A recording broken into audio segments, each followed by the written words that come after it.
Hello friends, welcome all of you quality and facts. दोस्तों, आज मैं आपके सामने HPPGT के कुछ क्वेश्चंस को लेके आया हूं जो कि आंसर की में उनकी आंसर की रॉन्ग दी गई है और आप उन्हें चैलेंज कर सकते हैं। इसके अलावा कोई और क्वेश्चन भी हो तो आप कमेंट बॉक्स में लिख सकते हैं। देखिए, ये क्वेश्चंस आपके लिए काफ़ी ज़्यादा इंपॉर्टेंट है क्योंकि आपको पता है ये आपकी जॉब से रिलेटेड इंपॉर्टेंट यहाँ पे इन आंसर की के द्वारा डिसाइड होने वाला है कि आपकी जॉब लगेगी या नहीं लगेगी। और कंपटीशन इतना तगड़ा है कि 0.5 या फिर 0.33 नंबर से भी काफ़ी लोग रह जाते हैं। और यहाँ पे कम से कम 6 से 7 क्वेश्चंस ऐसे हैं जो आपके सामने लेके आया हूँ जिन्हें आप चैलेंज कर सकते हैं।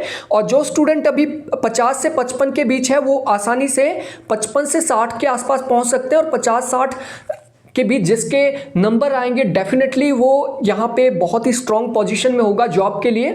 तो क्वेश्चंस आपके सामने मैं रख रहा हूँ। पहला क्वेश्चन है, which of the following political system is marked by existence of political and permanent executive, यानी इनमें से कौन सी राजनीतिक व्यवस्था, राजनीतिक और स्थायी कार्यकारी इनमें होते हैं। देखिए, इसका जो करेक्ट आंसर होगा वो होगा राष्ट्रपति शासन प्रणाली।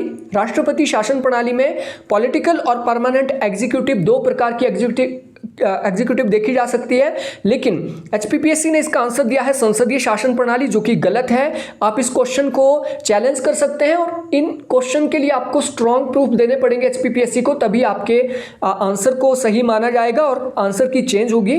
तो ऑप्शन बी। अगला प्रश्न है, which of the following is a governing tendency in contemporary administration. और काफ़ी स्टूडेंट ऐसे हैं जो इसका करेक्ट आंसर बता रहे हैं डिसेंट्रलाइजेशन।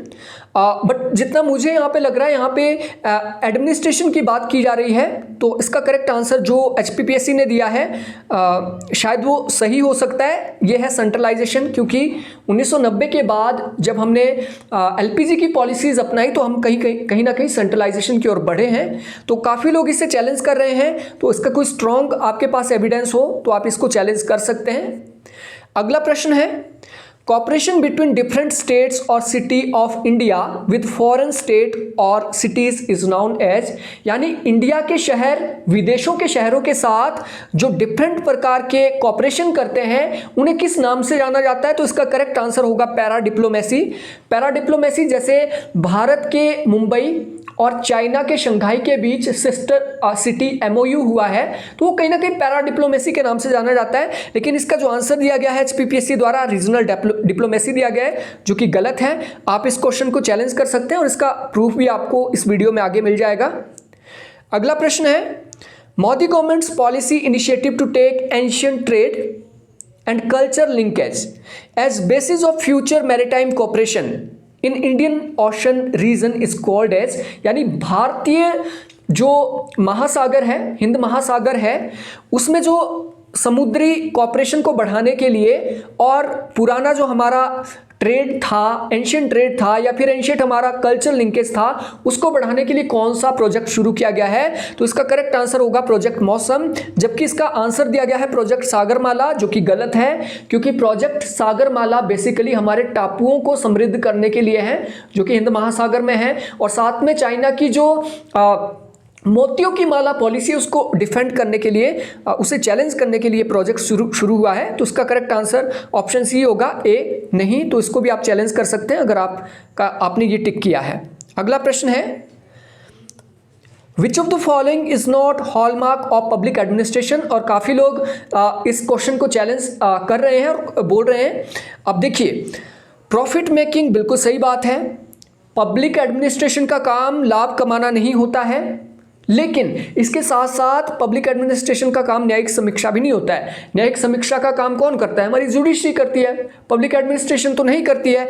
ठीक है, दैट्स मीन यहाँ पे दो ऑप्शन इन्हें सही देने पड़ेंगे, option a and option c. इन दोनों में से अगर आपने कोई टिक किया है तो आप इसको चैलेंज कर सकते हैं, लेकिन बात वही, आपको स्ट्रॉन्ग एविडेंस इसका देना पड़ेगा। अगला प्रश्न है, regarding metacognition which statement is not correct. अब देखिए, मेटाकॉग्निशन का यहाँ पे ऑप्शन ए शायद HPPSC ने सही दिया है, इसका बी सही होगा।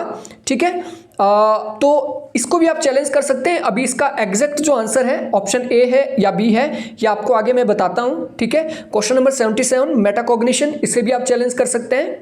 Question number 5, which philosopher greatly influenced Hannah Arendt thinking, यानी हन्ना आरेंट की थिंकिंग को किस चिंतक ने सबसे ज़्यादा प्रभावित किया है। इसका जो आंसर दिया गया है जीन जैक रूसो दिया गया है, और मुझे भी यही स्ट्रांगली इसका आंसर लग रहा है, लेकिन काफ़ी लोग कार्ल मार्क्स को कह रहे हैं कि कार्ल मार्क्स से काफ़ी प्रभावित थे। तो इसका कोई एविडेंस अगर आपको मिलता है तो बिल्कुल आप इसे चैलेंज कीजिए। अगला प्रश्न है, which of the following form of government is preferred bye Machiavelli. Machiavelli ने किस प्रकार के गवर्नमेंट की बात की थी, तो इसका आंसर रिपब्लिकन है, और रिपब्लिकन ही दिया है, लेकिन काफ़ी लोग इसे चैलेंज कर रहे हैं कि उन्होंने राजतंत्र की बात की, द प्रिंस की बात की, और उसमें उन्होंने निरंकुश राजतंत्र की बात की है। ठीक है, तो अब देखिए इसका आंसर तो रिपब्लिक है, लेकिन काफ़ी लोग ये बोल रहे हैं कि इसका राजतंत्र होना चाहिए, तो इसको एक बार आप क्रॉस चेक कर लें। अगला प्रश्न है, who of the following gave the idea of Sarvodaya as an aspect of local self government. अब देखिए सभी लोगों को क्लियर है लोकल सेल्फ गवर्नमेंट का या फिर जो सर्वोदय का विचार है, सर्वोदय का विचार यानी सभी का उदय, सभी की भलाई, ये सबसे पहले महात्मा गांधी ने दिया था। लेकिन यहाँ पे क्वेश्चन ये पूछा गया है कि as an aspect of local self government, यानी लोकल सेल्फ गवर्नमेंट के रूप में सर्वोदय को किसने लागू करने की बात की थी। तो इसका आंसर जो दिया गया है एचपीपीएससी द्वारा विनोबा भावे है, और मुझे भी यही लग रहा है जितना मैंने इसको समझा है, लेकिन काफ़ी लोग इसको महात्मा गांधी ही बोल रहे हैं। तो इसका अगर एविडेंस हो तो आप इसको चैलेंज कर सकते हैं। तो यहाँ पे देखिए कुछ प्रूफ है, एक दो ही प्रूफ आपके सामने। एक पैरा डिप्लोमेसी, ये किताब यहाँ पे आपको मिल जाएगी, गूगल के ऊपर आपको ये मिल जाएगी किताब। और पैरा डिप्लोमेसी क्या होती है उसके बारे में यहाँ पे ये देखिए, cities and states as global player para diplomacy से कहा जाता है, और इसके बारे में आपको डिटेल एक्सप्लेनेशन भी आपको आगे मिल जाएगी पैरा डिप्लोमेसी की। तो ये चैलेंज किया जा सकता है। अगला प्रश्न जो मैं बोला था आपको मौसम प्रोजेक्ट से रिलेटेड, तो इनकी ऑफिशियल वेबसाइट है मिनिस्ट्री ऑफ कल्चर, भारत सरकार की मिनिस्ट्री ऑफ कल्चर, वहाँ से आप इसको देख सकते हैं और एविडेंस ये माना जाएगा। इसके साथ साथ देखिए मेटाकॉग्निशन एक्चुअल में क्या होती है, तो ये यहाँ पे देखिए मेटाकॉग्निशन का मतलब होता है अवेयरनेस और analysis of one's own learning thinking.